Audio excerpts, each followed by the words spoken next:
Hello student, good morning. I am Anil Kaur, PGT Biology, doctor CV Shukla, memorial inter college Maskanwa. बच्चों आज हम आप लोगों को क्लास 12 की बायोलॉजी में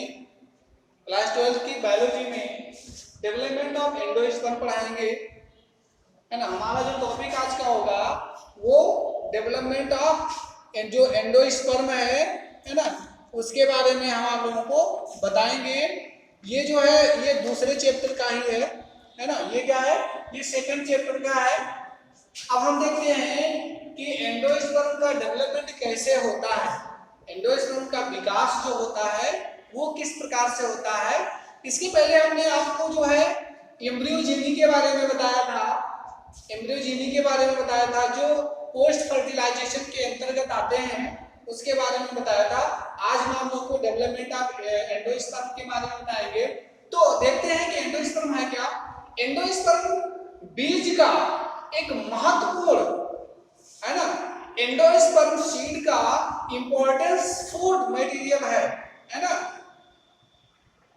स्टोरेज टिश्यू है जो एंडोस्पर्म होता है, वो बीज का महत्वपूर्ण भोजन मटेरियल है, भोज्य पदार्थ है ना, स्टोर करने का, संरक्षित करने का ऊतक है। ठीक है। एंडोस्पर्म न्यूक्लियस से, एंडोस्पर्म जो होता है वो न्यूक्लियस से डेवलप होता है, विकसित होता है। एंडोस्पर्म न्यूक्लियस डबल फर्टिलाइजेशन के फलस्वरूप बनता है। जो एंडोस्पर्म न्यूक्लियस होता है, जब डबल फर्टिलाइजेशन की क्रिया होती है तब वो बनता है ना, उसके फलस्वरूप बनता है। और साधारणतया ये ट्रिप्लॉइड होता है। क्या होता है, ये त्रिगुणित तो होता है। कौन, जो एंडोस्पर्म होता है ना, ये जो एंडोस्पर्म है वो क्या होता है, त्रियन होता है, जिसे हम क्या कहते हैं, ट्रिप्लॉइड, है ना, जिसे हम त्रिगुणित कहते हैं। हिंदी में क्या कहते हैं, त्रिगुणित कहते हैं, वो इसे कहा जाता है। ठीक है। अब हम देखते हैं, अब फिर से हम सुन लेते हैं कि एंडोस्पर्म सीड का importance food material storage tissue है ना। एंडोस्पर्म न्यूक्लियस से डेवलप होता है। एंडोस्पर्म न्यूक्लियस डबल फर्टिलाइजेशन के फलस्वरूप बनता है। और साधारणतया ये क्या होता है, ट्रिप्लॉइड होता है, त्रिगुणित तो होता है ना। ये जो है ये तीन प्रकार का होता है ना। Kinds of three type, kinds of three type, मतलब एंडोस्पर्म जो होता है वो कितने प्रकार का होता है, तीन प्रकार का होता है। नंबर एक क्या होता है, नंबर एक के बारे में न्यूक्लियर एंडोस्पर्म कहते हैं। क्या कहते हैं, न्यूक्लियर एंडोस्पर्म के नाम से जानते हैं। ठीक है। क्या होता है, न्यूक्लियर एंडोस्पर्म होता है। ठीक है, न्यूक्लियर एंडोस्पर्म होता है। दूसरा जो होता है, जो दूसरा एंडोस्पर्म होता है वो सेलुलर होता है। क्या होता है,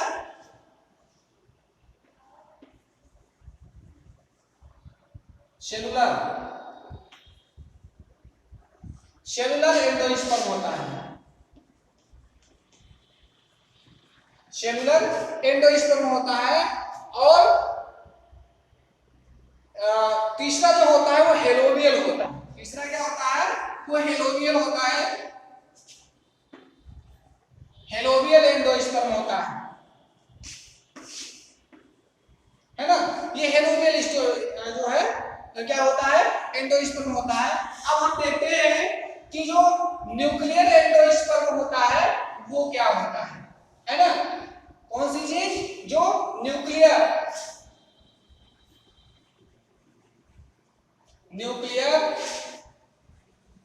एंडोस्पर्म। ठीक है।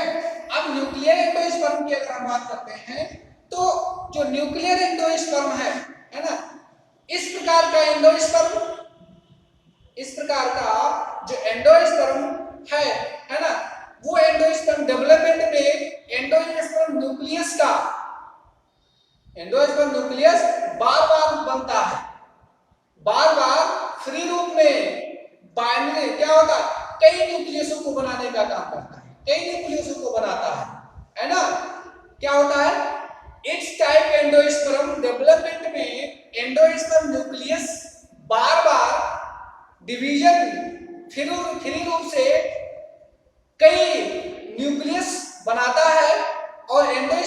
मध्य में एक सेंट्रल बैकबोन बन जाता है, जिससे ये क्या होता है, मध्य में एक बैकबोन मतलब एक रिक्तिका बन जाती है, उसके मध्य में बीच में बन जाती है, तो वो क्या करता है, उसके पास में हो जाता है ना। तो ये चीज होता है। इसमें हम क्या देखते हैं कि ये किस प्रकार से होता है। तो कुछ चीजें होती हैं जिसमें हम देखते हैं, है ना, इसको हम देखें कैसे होता है। सबसे पहले हम देखते हैं कि कुछ संरचनाएं, ठीक है, इस तरह से होती हैं,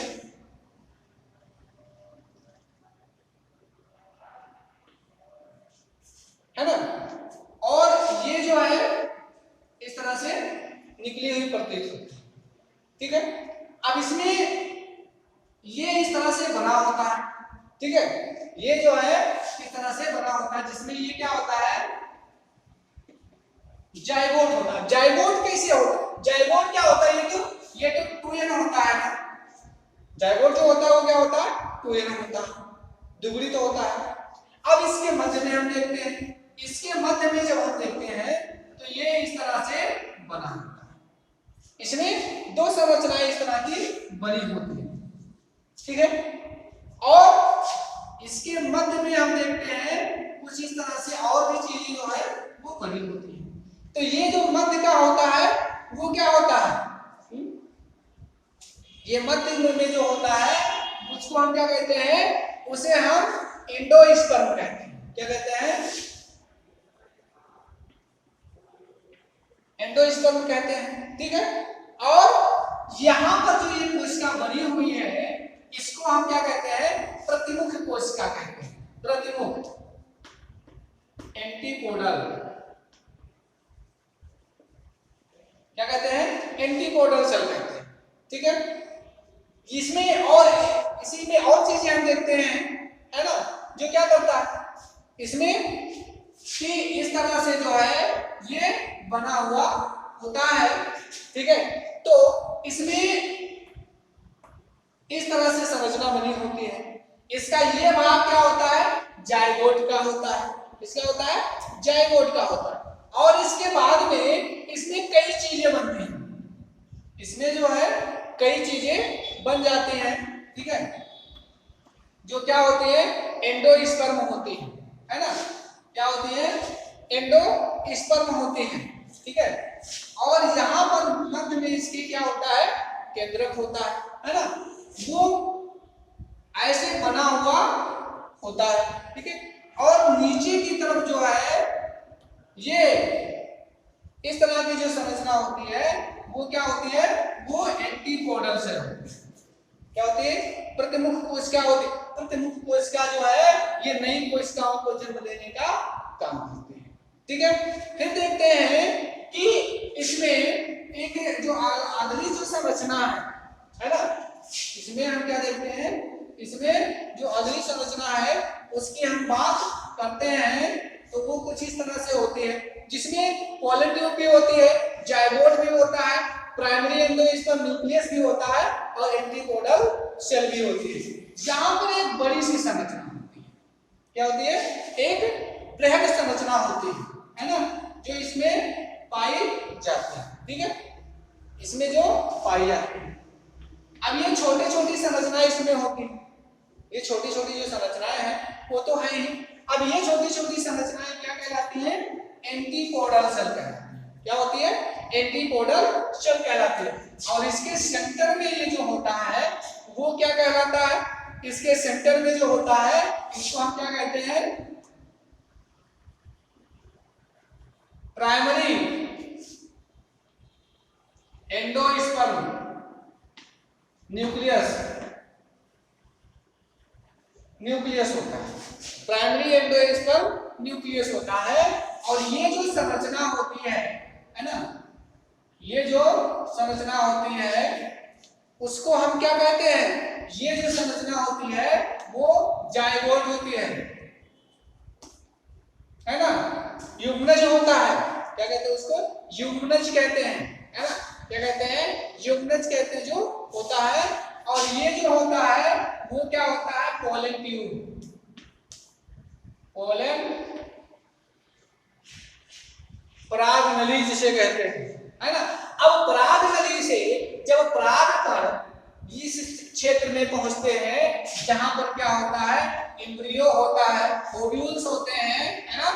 तो पोलन ट्यूब के माध्यम से पोलन ग्रेन ओवरी में पहुंचकर ओव्यूल को क्या करती है, फर्टिलाइज करती है। और फर्टिलाइज होने के बाद में जो अंडाणु होते हैं वो किसमें कन्वर्ट होते हैं, जाइगोट में होते हैं। और इसके अंदर का जो न्यूक्लियस जो इस तरह से बना हुआ है वो क्या हो जाता है, किसमें में बदल जाता है, प्राइमरी एंडोस्पर्म न्यूक्लियस में तब्दील हो जाता है। और इसकी जो प्रतिमुख कोशिकाएं हैं वो अपना विस्तार जो रूप होता है वो धारण कर लेती है ना। तो ये आपका क्या है, ये है डेवलपमेंट ऑफ एंडोस्पर्म है, ये क्या है, डेवलपमेंट ऑफ एंडोस्पर्म है और उसकी संरचना है ना। ये चीज हो गया। अब हम इसके आगे देखते हैं